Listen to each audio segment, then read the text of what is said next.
Apa kabar saudara? Nama saya Isik Abla. Saya lahir dan tumbuh di Turki dengan agama mayoritasnya. Saya sangat taat di agama itu. Tetapi Yesus Kristus mengubah saya, menjamah dan mengubah saya, takdir, hati, hidup saya dengan cara yang luar biasa. Saya sangat bersemangat untuk hidup yang Yesus berikan bagi saya dan saya ingin membagikan harapan yang Ia berikan pada saya untuk semua orang. Saya akan membagikan penggalan ayat yang sangat saya sukai pada Anda semua dan berdoa di dalam nama Yesus dan Roh Kudus akan memberikan Anda pengertian dan menjamah hati Anda. Jika Anda orang percaya, Anda akan melihat firman dari sudut pandang yang berbeda kali ini. Dan jika belum mengenal Kristus, melalui penggalan firman ini, Anda akan mengenalnya lebih dalam, lebih istimewa dan lebih nyata lagi. Kisah Para Rasul 3, Petrus menyembuhkan orang lumpuh. Pada suatu hari menjelang waktu sembahyang, yaitu pukul 3 petang, naiklah Petrus dan Yohanes ke bait Allah. Di situ ada seorang laki-laki yang lumpuh sejak lahirnya sehingga ia harus diusung. Tiap-tiap hari orang itu diletakkan dekat pintu gerbang bait Allah yang bernama Gerbang Indah untuk meminta sedekah kepada orang yang masuk ke dalam bait Allah. Ketika orang itu melihat bahwa Petrus dan Yohanes hendak masuk ke bait Allah yang meminta sedekah, Petrus dan Yohanes menatap dia, dan Petrus berkata, "Lihatlah kepada kami." Lalu orang itu menatap mereka dengan harapan akan mendapat sesuatu dari mereka. Tetapi Petrus berkata, "Emas dan perak tidak ada padaku, tetapi apa yang kupunyai, kuberikan kepadamu. Demi nama Yesus Kristus orang Nazaret itu, berjalanlah." Lalu ia memegang tangan kanan orang itu dan membantu dia berdiri. Seketika itu juga kuatlah kaki dan mata kaki orang itu. Ia melonjak berdiri, lalu berjalan kian kemari dan mengikuti mereka ke dalam bait Allah, berjalan dan melompat-lompat serta memuji Allah. Seluruh rakyat itu melihat dia berjalan sambil memuji Allah. Lalu mereka mengenal dia sebagai orang yang biasanya duduk meminta sedekah di gerbang indah bait Allah, sehingga mereka takjub dan tercengang tentang apa yang telah terjadi padanya. Kita melihat dua murid dari Yesus Kristus setelah kematian dan kebangkitannya, mereka membawa pekerjaan dan kuasa Yesus Kristus kemanapun mereka pergi. Tidakkah Anda menginginkan hal yang sama? Saya ingat saat mengunjungi Turki, saya melihat ada banyak pengemis. Saat itu saya tinggal di luar negeri dan dimanapun saya pergi setelah lahir baru, saya mulai menyadari mereka yang sedang mengemis di jalanan. Saya melihat anak kecil tanpa sepatu, tanpa alas kaki berjalan, dan dia mengetuk-ketuk kaca mobil, meminta uang. Saya juga mulai melihat ibu-ibu, banyak orang buangan duduk di sudut jalanan sambil memeluk bayi mereka. Beberapa di antaranya menggendong bayi-bayi cacat. Di saat saya terlalu memperhatikan mereka dan dipenuhi dengan rasa belas kasihan sampai di titik saya menangis, ayah saya berkata, sebagian mereka dengan sengaja membuat anaknya cacat demi pekerjaan mereka sebagai pengemis. Dan di ayat ini kita melihat dua hamba Tuhan mendekati seseorang seperti yang saat itu saya lihat. Dan seketika itu pengemis meminta uang. Ini pekerjaannya, ini yang ia lakukan. Ia tidak memiliki rencana lain di hidupnya.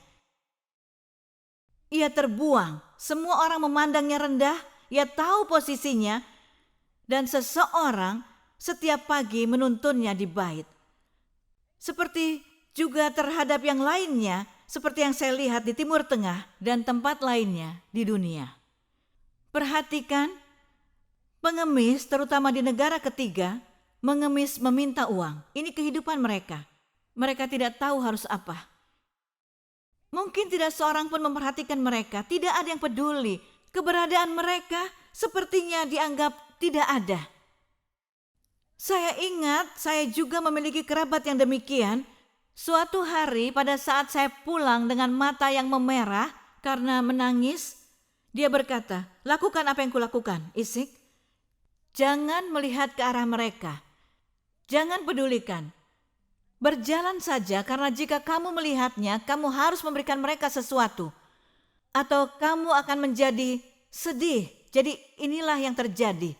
Saya berusaha untuk tidak melihat. Tapi ketika Anda memiliki Allah yang hidup di hati Anda, jika Yesus Kristus hidup di hati Anda menjadi berbelas kasihan. Anda melihat sesuatu dan Anda melihatnya bukan sebagaimana adanya, tapi sebagaimana yang akan terjadi. Di masa tersulit saya, di titik terendah saya, ketika saya masih menjadi pendosa dan masih seperti itu, masih menjadi pendosa jika tanpa Yesus Kristus. Pada masa itu, Allah melihat dan mencari saya, dan Ia tidak melihat saya sebagaimana mestinya.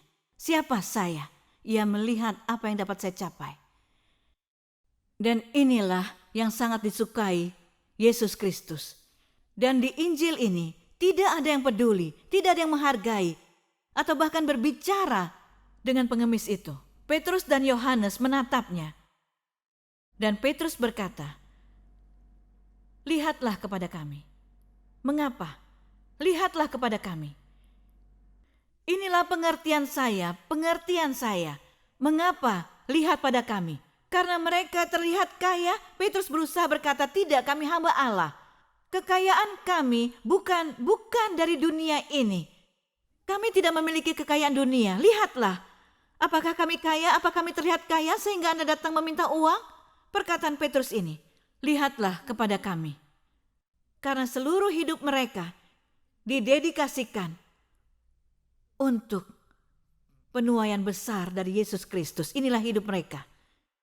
Mereka melakukannya bukan untuk uang, mereka melakukannya bukan untuk ketenaran, mereka melakukannya bukan untuk nama mereka menjadi berkuasa dan terkenal di seluruh dunia, tidak.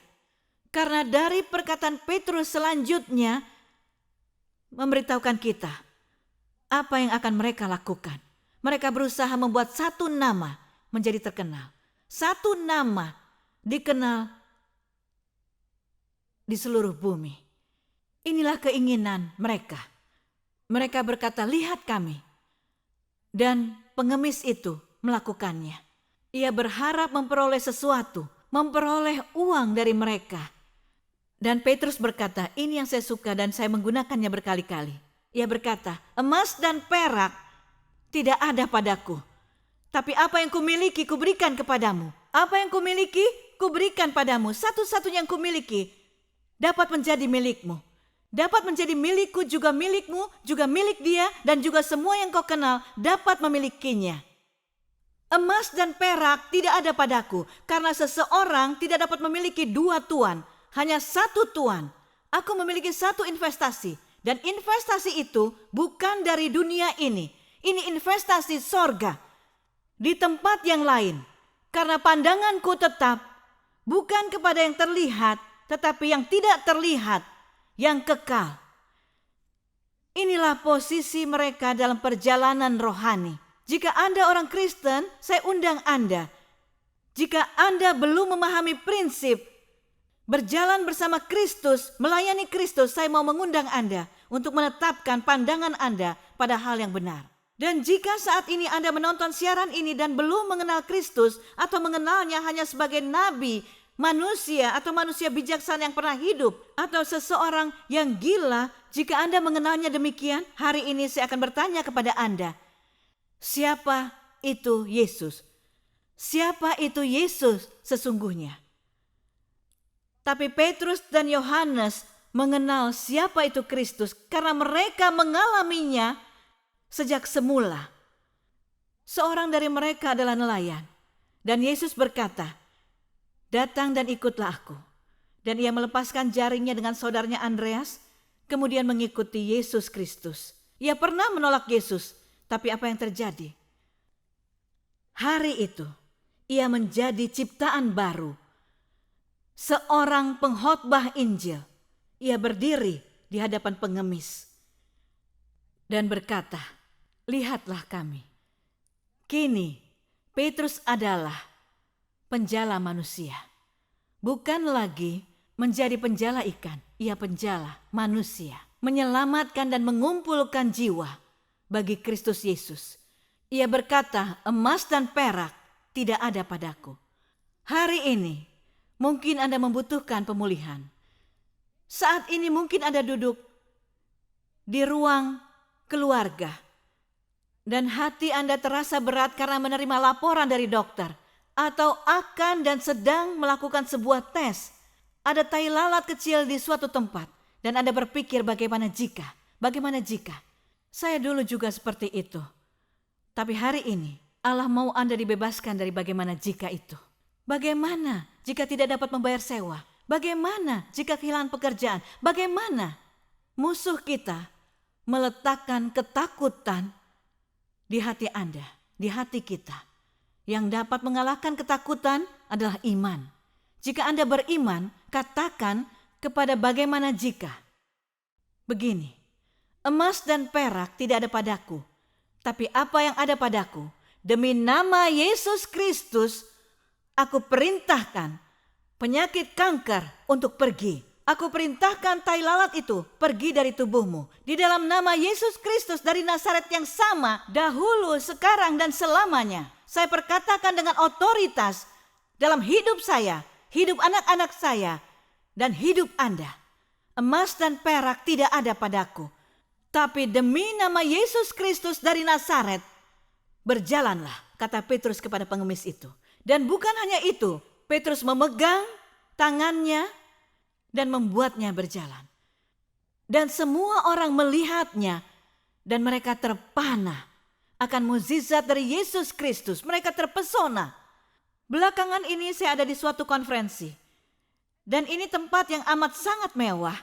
Dan di sana terdapat orang-orang dengan posisi, jabatan, dan kuasa yang tinggi di negara itu. Saya salah satu pembicara di sana. Dan saat saya berbicara, tiba-tiba saya dipenuhi dengan belas kasihan terhadap mereka. Mereka semua terlihat sempurna, terlihat kaya, dan terlihat seutuhnya lengkap. Dan ini tidak direncanakan. Saya tidak merencanakan ini dan juga ini bukan bagian dari konferensi itu. Saya berkata saat itu, ada orang dengan kanker tiroid, dan juga ada orang di sini dengan sakit diabetes, dan juga ada sakit yang lainnya. Saya menyebutkan beberapa penyakit seperti yang Allah tunjukkan bagi saya. Semua orang ini terlihat lengkap seutuhnya, terlihat sempurna. Dan mereka mulai maju ke altar dan menangis dan meminta jamahan pemulihan dari Allah. Hari itu 2 orang datang dengan kursi roda. Saya berkata hal yang sama pada mereka. Tidak ada yang dapat saya berikan. Tidak ada padaku emas dan perak. Dalam nama Yesus Kristus dari Nazaret, berjalanlah. Dan kepada yang lainnya, keduanya berjalan tanpa kursi roda. Saudara, inilah pesan hari ini. Satu-satunya harapan kami, investasi kami satu-satunya. Karena inilah saudara, investasi yang tidak akan pernah habis. Investasi yang dapat Anda ciptakan, menyerahkan segalanya di sana. Dan Anda akan selalu menerima satu hal yang paling penting, kehidupan kekal. Anda tidak menginvestasikannya untuk iman, untuk hidup Anda hanya untuk memperoleh sesuatu atau 100 kali, tidak. Mungkin Anda pernah mendengarnya, tapi sekarang saya tegaskan, Anda berinvestasi ke dalam kerajaan Allah hanya baginya, untuk meletakkan senyumannya di wajahnya, untuk menyenangkannya, dan Anda akan menerima hadiah sorgawi. Matius 6 ayat 33, salah satu ayat kesukaan dan selalu saya doakan. Tetapi carilah dahulu kerajaan Allah dan kebenarannya, maka semuanya itu akan ditambahkan kepadamu. Apapun yang Anda butuhkan, Saya menyarankan kepada Anda untuk mencari kerajaannya dan kebenarannya. Tuhan, aku mencari Engkau hari ini. Mungkin Anda dalam proses perceraian. Suami Anda meninggalkan Anda. Atau mungkin anak-anak Anda tidak melayani Tuhan, tidak mengetahui apapun mengenai Tuhan, dan hidup mereka berantakan. Ada seorang wanita di konferensi itu datang kepada saya dan berkata, semua anak saya 3 orang, mereka pecandu obat-obatan. Saya pikir saya telah membesarkan mereka dengan cara Tuhan. Carilah dahulu kerajaan Allah dan kebenarannya. Doakan mereka, tapi carilah dahulu kerajaannya. Bukan karena pemberian yang akan Allah berikan pada Anda, tapi karena siapa sesungguhnya Allah. Menjadi seperti Dia. Berpikiran seperti Kristus. Berdoalah kepadanya. Seringkali banyak dari kita meminta kepada Allah banyak hal secara materi. Dan hal itu bukan masalah. Tetapi ada keseimbangan dalam doa-doa itu. Anda bisa meminta apapun padanya. Tetapi ada doa yang mendukakan hati Allah. Tapi juga ada doa yang memberkati Allah. Saat Anda ada di hadiratnya dan berkata, aku ingin mengenal Engkau, menjadi dekat denganmu, dan Engkau mendekat padaku, memahami firman-Mu lebih baik lagi. Aku mencari kebenaran-Mu. Dalam doa sering saya berkata, Engkau adalah roh kebenaran. Aku mau Engkau menghujani aku roh kebenaran. Aku mau mengatakan kebenaran. Aku mau berjalan dengan kebenaran. Dan hidupku sepenuhnya diubahkan oleh kebenaran itu. Cari dahulu kerajaannya dan kebenarannya. Di suatu pertemuan yang lain, saya berbicara kali ini di konferensi yang sederhana, tempatnya di jalanan, dan berkhotbah kepada orang-orang di pusat kota. Dan ada banyak sekali kerumunan orang di hadapan saya.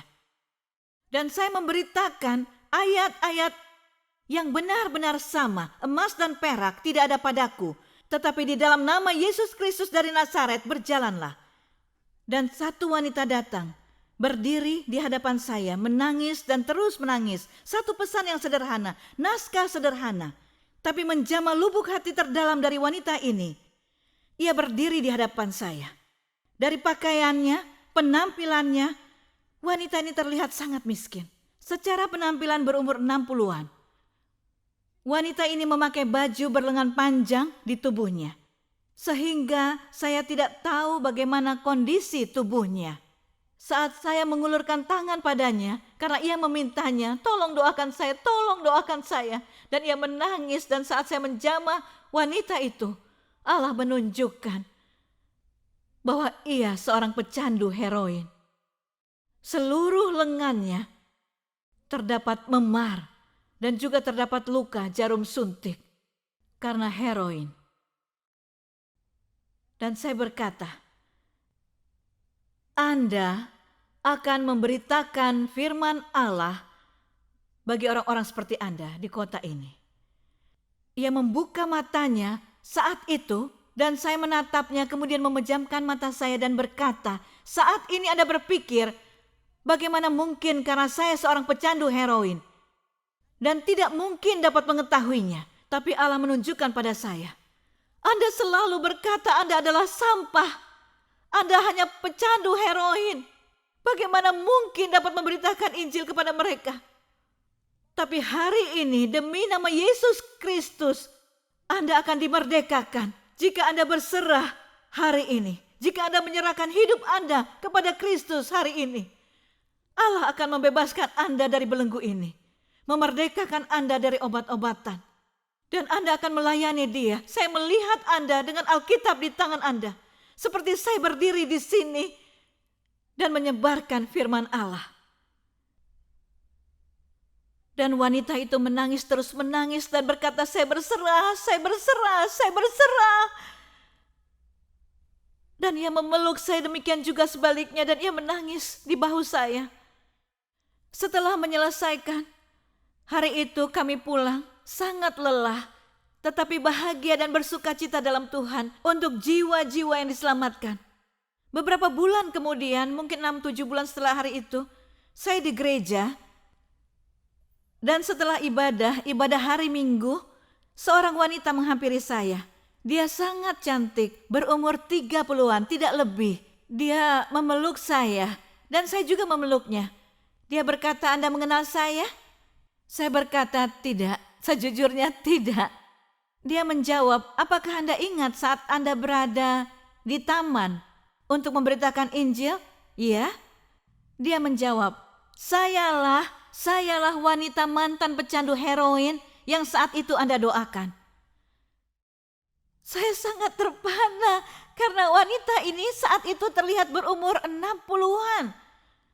Karena begitu rusak dan hancur karena obat-obatan. Mungkin saat ini Anda juga merasa demikian. Banyak hidup, banyak ujian, kecanduan yang mencuri kehidupan Anda. Tetapi Allah dapat memulihkan semuanya kepada Anda. Bahkan 2 kali lipat dapat Allah berikan. Wanita itu terlihat begitu muda. Saya tidak percaya, benarkah itu Anda? Ia menjawab, "Ya, itu saya. Sekarang saya telah bebas. Setelah bertahun-tahun dan sudah 8 bulan saya bersih. Sekarang saya ingin belajar Alkitab di mana saja. Dan percayalah saat ini saya menyebarkan Injil ke tetangga saya. Apa yang Anda katakan?" Katanya, "Mengubah hidup saya." Saya jawab, "Bukan apa yang saya katakan. Apa yang Anda percayai? Yang Anda terima." Karena saya dapat saja berkata banyak hal ini dan itu, tetapi hanya karena Roh Kudus itu datang. Karena keselamatan itu adalah pengalaman ilahi. Terkadang kita ingin itu terjadi. Dan saya mengatakan ini di siaran saya yang berbahasa Turki dan Timur Tengah. Saya bukan berada di sini untuk mengubah siapapun ke agama manapun, karena bukan saya yang mengubah. Tetapi hanyalah Roh Kudus yang mengubah seseorang. Kita membutuhkan kuasa Roh Kudus. Dan wanita itu mempercayai pesan saya.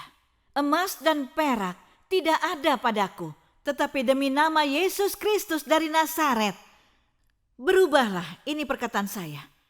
Dan hari itu ia berserah dan berubah. Dan 6 atau 8 bulan kemudian saya melihatnya lagi. Ia terus terlihat membaik dan semakin membaik. Hari ini ia membagikan Injil bukan hanya kepada kaumnya saja. Ia memiliki seorang anak, dan anak remaja ini menyerahkan seluruh hidupnya kepada Tuhan setelah melihat perubahan pada ibunya. Ibu wanita ini tinggal bersamanya dan menangis setiap hari atas kondisi putrinya itu, dan juga menjadi sangat berkuasa di dalam Tuhan. Saat Anda menyerahkan hidup Anda kepada Yesus Kristus seutuhnya, Anda akan mengalami kuasa mengubahkan darinya. Seperti saya, seperti wanita pecandu itu dan keluarganya, juga tetangganya alami. Saudara, kemudian Petrus berkata, "Mengapa kamu heran tentang kejadian itu? Mengapa?" Dan kemudian melanjutkan pengajarannya. Dan keselamatan tidak ada di dalam siapapun. Siapapun. Kisah Para Rasul 4. Keselamatan tidak ada di dalam siapapun juga, selain di dalam Dia. Di dalam Dia, Yesus Kristus, yang sama kemarin, sekarang, dan selamanya. Beberapa tahun yang lalu, di negara lain, pada saat melakukan pelayanan di jalanan, seorang pemimpin agama yang memiliki sejumlah besar jemaah mendatangi kami. Dan ia mencoba membaur. Dia berusaha membaurkan semua agama, semua iman dalam satu atap yang sama. Pria ini berkata pada kami, "Anda memiliki pengaruh kekristenan di komunitas Anda dan banyak sekali orang-orang yang mengikuti Anda. Saya akan memberikan penawaran kepada kalian. Anda dan suami Anda datang dan ikutlah bersama kami, berdoa bersama kami, makan bersama kami, bernyanyi bersama kami, dan melakukan semuanya kepada satu Allah. Tetapi di dalam doa, Anda tidak dapat berdoa di dalam nama Yesus. Kami harus memberikan jawaban. Saat itu juga, saya dan suami menatapnya dan berkata, "Ya, Anda terlihat seperti pria yang ramah dan pintar. Tetapi hanya ada satu Tuhan yang kami sembah, dan namanya Yesus Kristus. Jika tidak berdoa dalam namanya, kami sama sekali tidak memiliki doa dan kuasa atau apapun di hidup kami. Nama Yesus Kristus yang memulihkan, nama Yesus Kristus juga yang mengubah." Kami berkata, "Saudara, Buddha tidak mati bagi Anda, Musa juga tidak mati untuk Anda, ataupun nabi terakhir Anda juga tidak. Hanya Yesus Kristus yang pergi ke salib dan mati bagi dosa Anda dan juga dosa dunia. Ia seutuhnya manusia dan Tuhan di saat yang sama. Tetapi tanpa Yesus Kristus, seperti yang Petrus katakan, di depan banyak orang, tidak ada keselamatan." Yesus berkata, "Akulah jalan, akulah kebenaran dan hidup." Hanya Dia satu-satunya jalan. Mungkin Anda tidak suka pernyataan saya dan juga pesan saya, tapi inilah kenyataan yang secara pribadi saya alami. Hari ini, saya mengundang Anda. Saya meminta Anda untuk mengambil keputusan, untuk menyerahkan hidup Anda padanya. Hari ini mungkin Anda tidak memiliki apapun, tapi jika Anda memiliki Yesus Kristus dalam hidup Anda memiliki segalanya. Segalanya, segalanya.